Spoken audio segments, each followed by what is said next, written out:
नमस्कार दोस्तों, मैं अमित आप सभी लोगों का एक बार फिर से एक नए वीडियो में बहुत बहुत स्वागत करता हूं। आज के इस वीडियो में हम लोग उत्तर प्रदेश प्रारंभिक अर्हता परीक्षा यानी कि UP triple S C PET का प्रीवियस ईयर का जो कि 2021 में हुआ था, 24 अगस्त को हुआ था, ठीक है, द्वितीय पाली में। उसका हम यहाँ पर वो क्वेश्चन पेपर को हम यहाँ पे देखने वाले हैं विथ आंसर, ठीक है।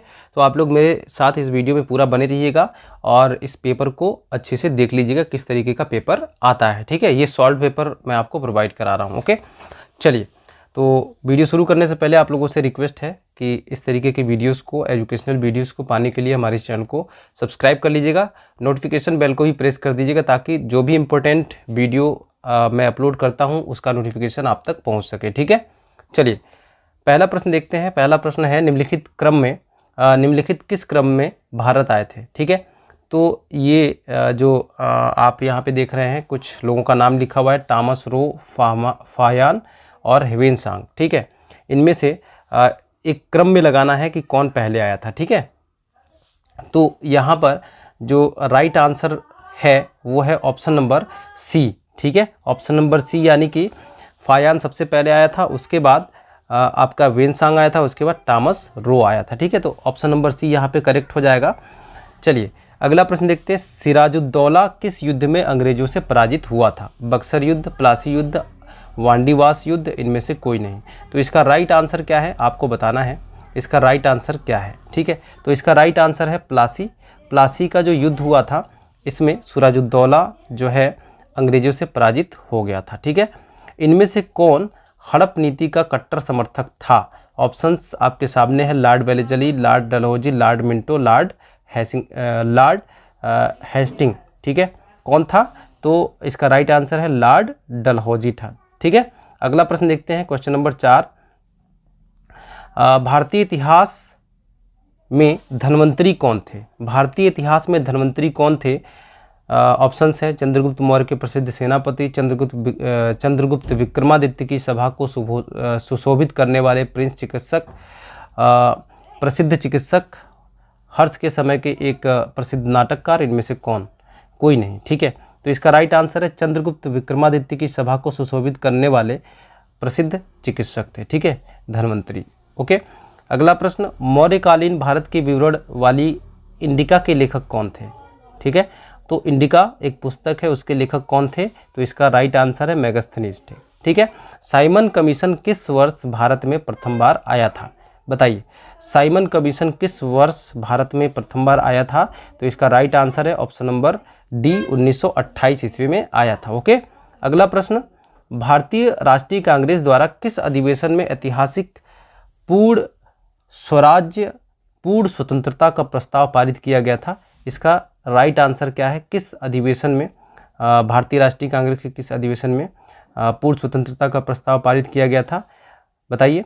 इसका सही आंसर मैं आपको बता देता हूँ, ऑप्शन नंबर बी है, लाहौर अधिवेशन जो हुआ था भारतीय राष्ट्रीय कांग्रेस का, उसमें पारित किया गया था, ठीक है। इनमें से निम्न का मिलान करना है, ठीक है। निम्न का मिलान करना है और बताना है कि कौन सा यहाँ पर सही मिलान है, ठीक है। तो इसका देखिए, इंडियन नेशनल आर्मी जो है सुभाष चंद्र बोस ने इसका गठन किया था। गदर पार्टी का किसने किया था? लाला हरदयाल। मित्र मेला का जो है आपका ऑप्शन नंबर 3 जो है बीडी सावरकर।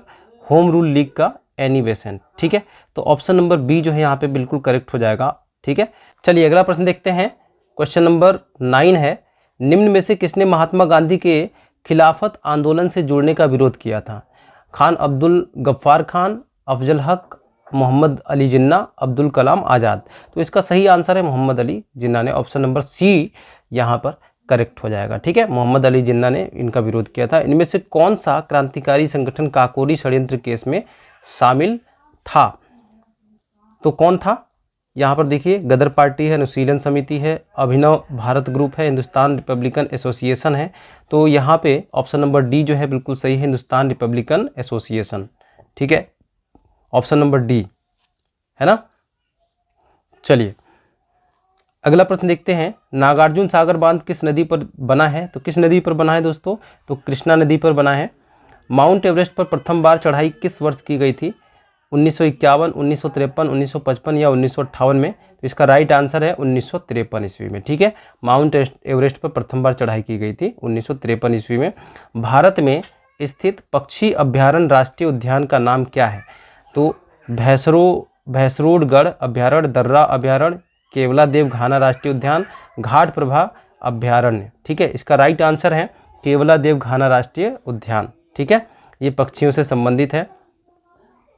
अगला प्रश्न, भिलाई इस्पात संयंत्र के लौह अयस्क का स्रोत क्या है? तो लौह अयस्क का स्रोत है दल्ली राजहरा। ठीक है, दल्ली राजहरा जो है ये भिलाई इस्पात संयंत्र के लौह अयस्क का स्रोत है। अगला प्रश्न है, दिए गए दर्रों और उनके स्थानों का कौन सा जोड़ सही नहीं है? यहाँ पे सही नहीं बताना है। जोजिला और बुर्जिल, यहाँ पर देखिए ऑप्शन दिया हुआ है जम्मू और कश्मीर से 12 लापचा ला और सिपकिला उत्तर प्रदेश, ये भी गलत है। ऊपर वाला भी गलत है। ठीक है, तो आप यहाँ पे पहला वाला भी गलत, यहाँ दूसरा वाला भी गलत। थांगला नीति पास और लिपू लेक हिमाचल प्रदेश, ये भी गलत है।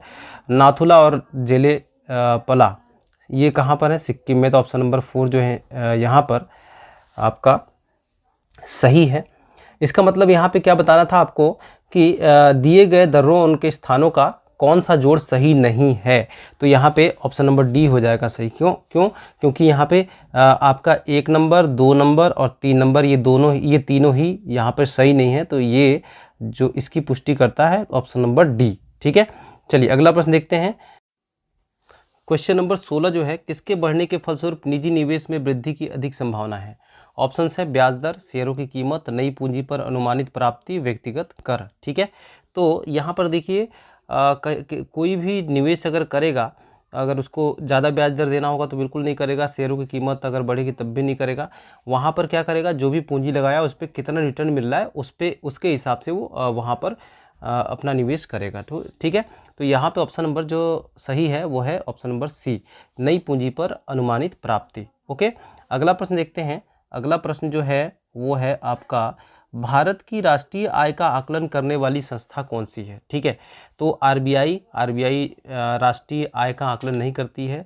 ठीक है, वो बैंकों पर कंट्रोल रखती है। नीति आयोग ये भी नहीं करता है, इसका काम है प्लान बनाना। वित्त मंत्रालय का काम है फाइनेंस को देखना। ठीक है, यहाँ पे ऑप्शन नंबर डी जो है वो बिल्कुल सही है, केंद्रीय सांख्यिकी संगठन। ठीक है, सेवा क्षेत्र का दूसरा नाम क्या है? तो सेवा क्षेत्र का दूसरा नाम है आपका तृतीयक। ठीक है, तृतीयक। देखिए सबसे पहले प्राथमिक स्तर पे आता है आपका कृषि जो उत्पाद होते हैं वो, और द्वितीय पे आ जाते हैं आपके फैक्ट्रियाँ वगैरह, तृतीय पे आती हैं सेवाएं। ठीक है, चलिए अगला प्रश्न देखते हैं। भारत में श्वेत क्रांति के जनक के रूप में कौन जाना जाता है? ठीक है, तो यहाँ पर श्वेत क्रांति के जनक के रूप में जाने जाते हैं doctor Verghese Kurien. Option number B जो है यहाँ पे सही है। प्रश्न नंबर 20, भारत में आर्थिक सुधार 1991 के दौरान प्रधानमंत्री कौन थे? तो उस समय थे 1991 में जो प्रधानमंत्री थे हमारे देश के वो थे PV Narasimha Rao. Option number ए जो है यहाँ पे सही है। अगला प्रश्न देखते हैं। भारत के संविधान में इनमें से क्या राज्य सूची में सम्मिलित नहीं है? ठीक है, तो राज्य सूची में सम्मिलित नहीं है आपका यहाँ पे ऑप्शन देखिए, पुलिस, कानून व्यवस्था और जेल, ये तो राज्य सूची में सम्मिलित है। यहाँ पे सम्मिलित नहीं है तो क्या है, वो है दंड प्रक्रिया संहिता। ठीक है, ऑप्शन नंबर डी जो है बिल्कुल सही आंसर है। निम्नलिखित में से क्या भारतीय संविधान की मुख्य विशेषता नहीं है? तो देखिए भारतीय संविधान की मुख्य विशेषता आपको यहाँ पर देखना है, मतलब कि नहीं है, या फिर दोनों ही देख सकते हैं। ठीक है, यहाँ पे नहीं है पूछा है, तो यहाँ पे देखिए अर्धसंघीय संरचना, ये तो भारत की मुख्य विशेषता है। ठीक है, और यहाँ पे देखिए शक्तियों का वितरण, ये भी मुख्य विशेषता है। लिखित संविधान की सर्वोच्चता, ये भी ये भी मुख्य विशेषता है संविधान के हमारे देश की। ठीक है, यहाँ पे ऑप्शन नंबर बी जो है प्रतिबद्ध न्यायतंत्र, ये जो है हमारे भारतीय संविधान की मुख्य विशेषता नहीं है। ऑप्शन नंबर बी यहाँ पे करेक्ट हो जाएगा। अगला प्रश्न देखते हैं। निम्न में से क्या भारतीय नागरिकों को आर्थिक न्याय प्रदान करता है? ठीक है, निम्नलिखित में से क्या भारतीय नागरिकों को आर्थिक न्याय प्रदान करता है? मौलिक अधिकार, मौलिक कर्तव्य, राज्य के नीति निर्देशक तत्व। ऑप्शन नंबर सी यहाँ पे सही है। अगला प्रश्न, भारतीय संविधान का कौन सा अनुच्छेद राज्य सरकारों को ग्राम पंचायतों के आयोजन के लिए निर्देशित करता है? तो यहाँ पे ऑप्शन नंबर बी जो है बिल्कुल सही है। अनुच्छेद 40 जो है वो राज्य सरकार को ग्राम पंचायतों के आयोजन के लिए निर्देशित करता है। ठीक है, त्रिस्तरीय पंचायती राज व्यवस्था का विचार किसने रखा था? बलवंत राय मेहता कमेटी या अशोक मेहता कमेटी या रॉयल कमीशन या इनमें से कोई नहीं। तो इसका सही आंसर है option number A, Balwant Rai Mehta committee. ठीक है, अगला प्रश्न, बिजली का प्रवाह सर्किट में कब होता है? ठीक है, ये साइंस फिजिक्स से संबंधित क्वेश्चन है। ठीक है, बिजली का प्रवाह सर्किट में कब होता है? जब स्विच को चालू कर दिया जाता है या स्विच को बंद कर दिया जाता है या स्विच बंद या चालू होने पर।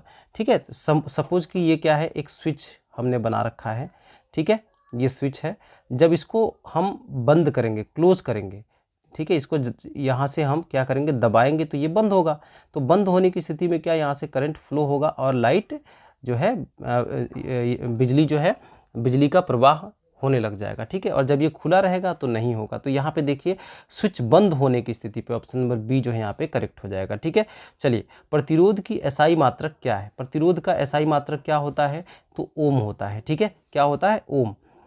अगला प्रश्न, नींबू का खट्टा स्वाद इनमें से किसकी उपस्थिति के कारण होता है? तो नींबू का जो स्वाद होता है वो किसकी उपस्थिति के कारण होता है? तो सिट्रिक अम्ल के कारण होता है, साइट्रिक अम्ल जिसको कहते हैं। ठीक है, और यहाँ पे कर्कटजनक रसायन से क्या होता है? तो कर्कटजनक रसायन जो होते हैं उससे होता है कैंसर रोग। ठीक है, ऑप्शन नंबर सी यहाँ पे सही है। बायोलॉजी से संबंधित क्वेश्चन है ये। त्वचा की ऊपरी सतह क्या कहलाती है? तो त्वचा की ऊपरी सतह जो कहलाती है वो कहलाती है अधिचर्म यानी कि एपिडर्मिस। ठीक है, चलिए अगला प्रश्न देखते हैं। ये अब यहाँ पे दिया हुआ है प्रश्न ये। ठीक है, अब इसको सॉल्व करते हैं। सॉल्व कैसे करेंगे? सॉल्व करेंगे, अब इनको पहले सॉल्व करिए। सॉल्व करने पे क्या होगा? तो 169 एकम 69 और प्लस 27 कितना हो जाएगा?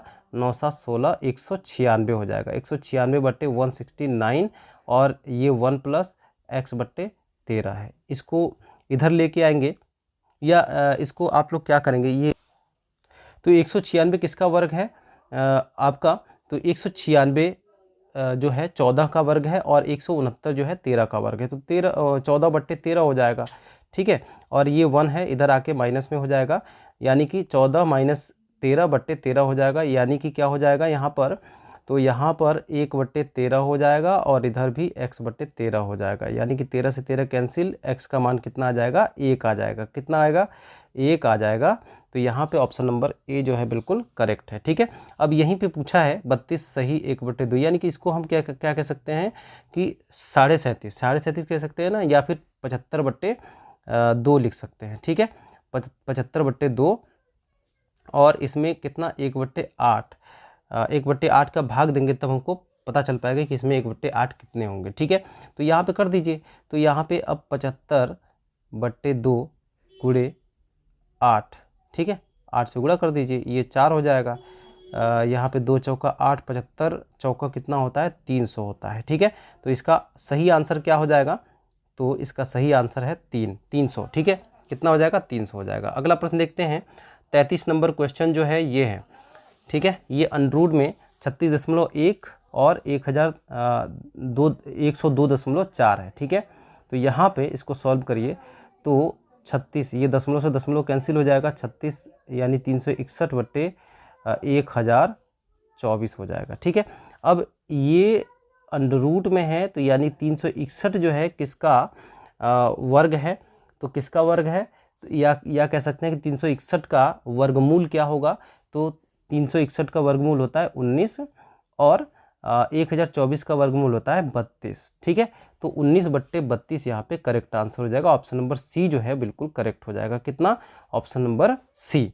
ठीक है, चलिए अगला प्रश्न देखते हैं। एक शहर की जनसंख्या में 4 वर्ष की वार्षिक वृद्धि होती है, परंतु स्थानांतरण के कारण 1/2% वार्षिक तक घट भी जाती है। तो 3 वर्षों में वृद्धि का प्रतिशत क्या होगा? ठीक है, अगर 100 मान लेते हैं कि शहर की जनसंख्या 100 है और 4% की वृद्धि होती है, तो वहाँ पर तो हम इसको अभिष्ट जो प्रतिशत निकालेंगे वो हो जाएगा 100 गुणे 104 बट्टे 100, 104 बट्टे 100 और 104 बट्टे 100 और आधे % की घटोत्तरी भी हो रही है ना 100 में, तो 99.5 बट्टे 100 गुणे 99.5/100 और 99.5/100। ठीक है, तो इस तरीके से हम यहाँ पे इसको सॉल्व करेंगे। जब हम सॉल्व करेंगे तो हम क्या आंसर देखेंगे, इसको सॉल्व करने के साथ इसका राइट आंसर आ जाएगा डी, 10.8% इसका सही उत्तर आएगा। ठीक है, अब यहाँ पे 35 नंबर, 13 परिणामों का केवल 13 परिणामों का औसत 68 है, पहले 7 का औसत 63 है और आखिरी 7 का औसत 70 है। तो 7वें का परिणाम क्या होगा? ठीक है, 7वें का परिणाम क्या होगा? तो 13 परिणामों का औसत कितना है? 68 है, पहले 7 का औसत 63 है और आखिरी 7 का औसत 70 है। तो 7वें का परिणाम यहाँ पे मैं, चलिए ये बहुत ही लंबा खिंच जाएगा। ठीक है, फिलहाल यहाँ पे डायरेक्ट हम यहाँ पे अब की बार हम आंसर देख लेते हैं। ठीक है, इसका आंसर आएगा 47। ठीक है, किसी और वीडियो में इसके सारे क्वेश्चंस को हल करा दूंगा। यहाँ पे फिलहाल आपको ये देखना है कि किस तरीके के क्वेश्चंस आते हैं। ठीक है, यहाँ पे मैं आपको पढ़ा नहीं रहा हूँ। ओके, चलिए, निम्न में से तीक्ष्ण का विलोम शब्द क्या है? तीक्ष्ण का विलोम शब्द होता है कुंठित। ठीक है, तीक्ष्ण का विलोम शब्द कुंठित होता है। देखिए, तीव्र तो होगा नहीं, ठीक है, तृष्णा भी नहीं होगा, तृष्णा और त्यागी भी नहीं होगा। यहाँ पे ऑप्शन नंबर डी जो है बिल्कुल करेक्ट है। गजवदन का पर्यायवाची है क्या? गजवदन का पर्यायवाची होता है गणपति। ठीक है, कांटों से भरा हुआ वाक्य के लिए नीचे दिए गए विकल्प में से एक शब्द चुनिए। क्या? कंटक, विकर्ण और कुटेला, ये कंटकाकीर्ण। ठीक है, ऑप्शन नंबर डी यहाँ पे बिल्कुल सही हो जाएगा। ठीक है, चलिए अगला प्रश्न देखते हैं। 39 नंबर क्वेश्चन है, दूध का दूध और पानी का पानी करना मुहावरे का अर्थ क्या होता है? ठीक है, तो उचित निर्णय लेना होता है। ओके, शुद्ध वर्तनी का चयन कीजिए, बहिष्कार, बहिष्कार या बहिष्कार। ठीक है, बहिष्कार तो होता नहीं है, ऑप्शन नंबर सी जो है यहाँ पे करेक्ट हो जाएगा। अगला प्रश्न देखते हैं, ये इंग्लिश से है। ठीक है, इसको आप जब पढ़ेंगे तो ये काफ़ी चीज़ें समझ में आ जाएंगी। यहाँ पर इन्हीं में से इससे संबंधित क्वेश्चन कुछ पूछे गए हैं। ठीक है, ये पैसेज दिया हुआ है। ओके, पहला 41 नंबर क्वेश्चन है, the author set peering into the darkness because. ठीक है, बिकॉज ही वॉज एफ्राइड। ठीक है, ऑप्शन नंबर डी यहाँ पे सही हो जाएगा। The author jumped out of the bed because he heard a faint sound. नहीं, बिल्कुल नहीं सुना था। ही, यहाँ पे ऑप्शन नंबर सी जो है वो करेक्ट होगा। ए cold bridge blue past his face. ठीक है, मतलब कि ठंडी हवा उसके फेस से गुजरी। ठीक है, ये वाला ऑप्शन सही हो जाएगा। 43 नंबर क्वेश्चन है, which one of the following did the author do first. Author ने सबसे पहले क्या किया? तो क्लाइंबिंग इनटू द बेड। ठीक है, बेड पे वो चढ़ गया।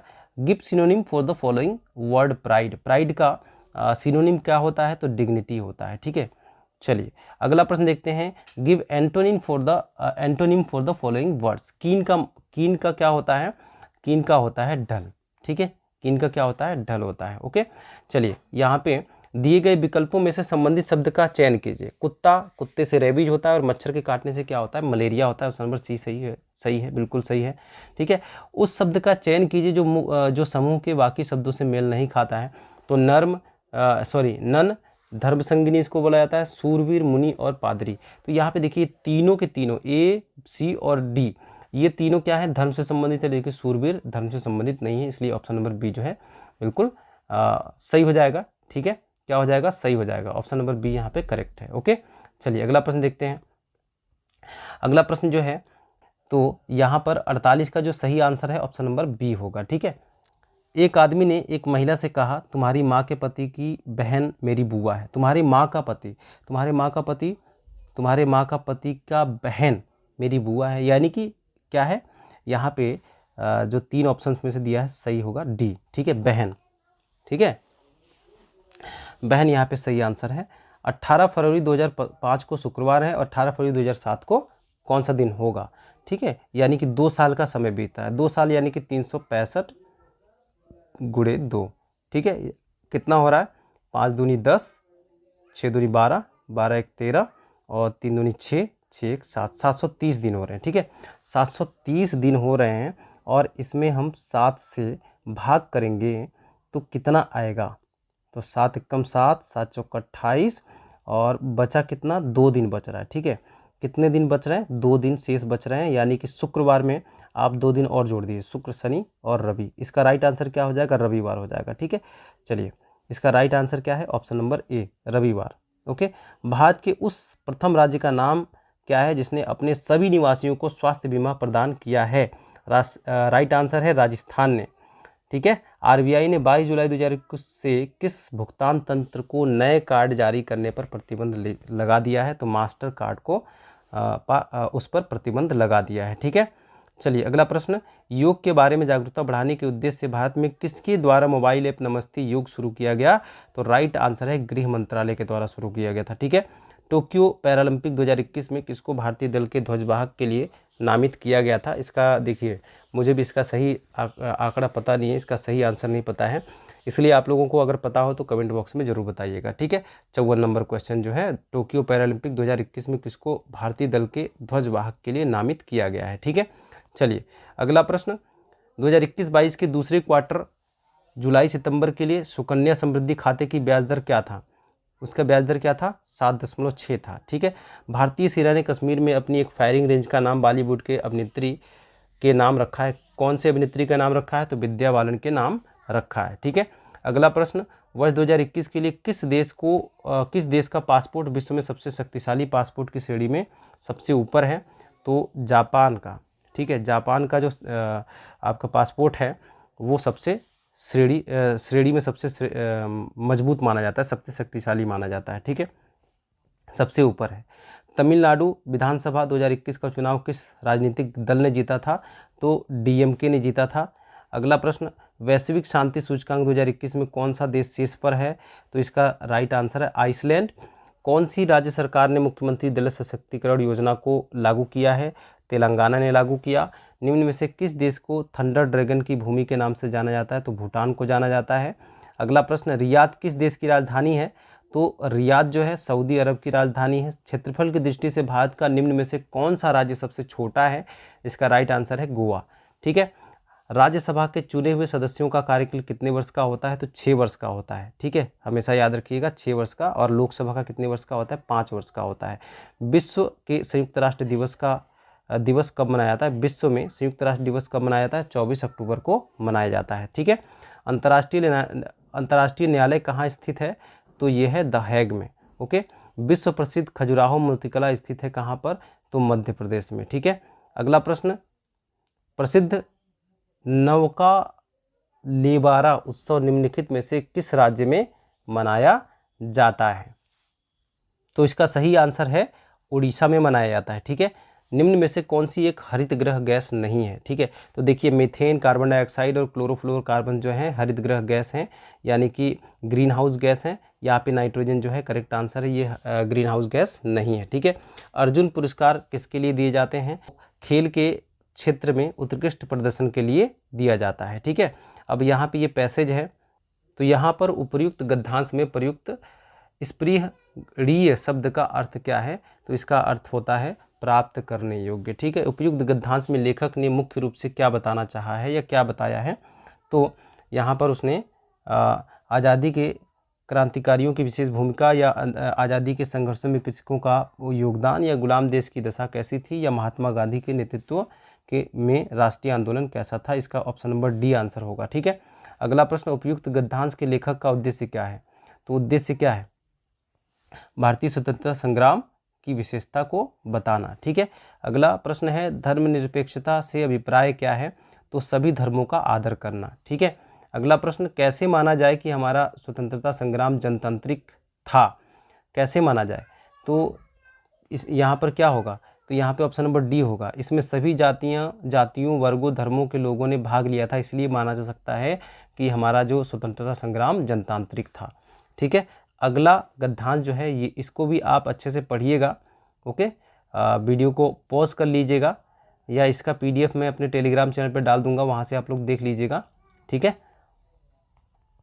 फिलहाल यहाँ पर पहला प्रश्न बनता है, मानव को सृष्टि का लघु रूप माना गया है क्यों माना गया है? क्योंकि ये मानव सृष्टि का सिरमौर है, या मानव जन्म में जो घटित होता है वही सृष्टि में घटित होता है, या मन की शक्ति अपराजेय है, लघु मानव की विधाता की सच्ची सृष्टि है? ऑप्शन नंबर ए यहाँ पे सही हो जाएगा। मानव मन में जो घटित होता है वही सृष्टि में घटित होता है, सही होगा। ठीक है। वैज्ञानिक दृष्टि का अपेक्षाकृत अभाव होता है किसमें? तो साहित्य शास्त्री में वैज्ञानिक दृष्टि का अभाव होता है। ठीक है। ये भावनाओं में बहता रहता है। ओके। मानव शरीर को यंत्रवत कहा गया है, मानव शरीर को क्या कहा गया, यंत्रवत कहा। सी सही होगा। देखिए, अवयव रूपी पुर्जों के विकृत होने से शरीर यंत्रवत निष्क्रिय हो सकता है। ठीक है, ऑप्शन नंबर सी यहाँ पर करेक्ट है। अगला प्रश्न, शल्य चिकित्सा द्वारा स्वीकार की गई दायित्वपूर्ण चुनौती थी, कौन सी थी? अंग प्रत्यारोपण द्वारा शरीर को सामान्य बनाना, ऑप्शन नंबर सी।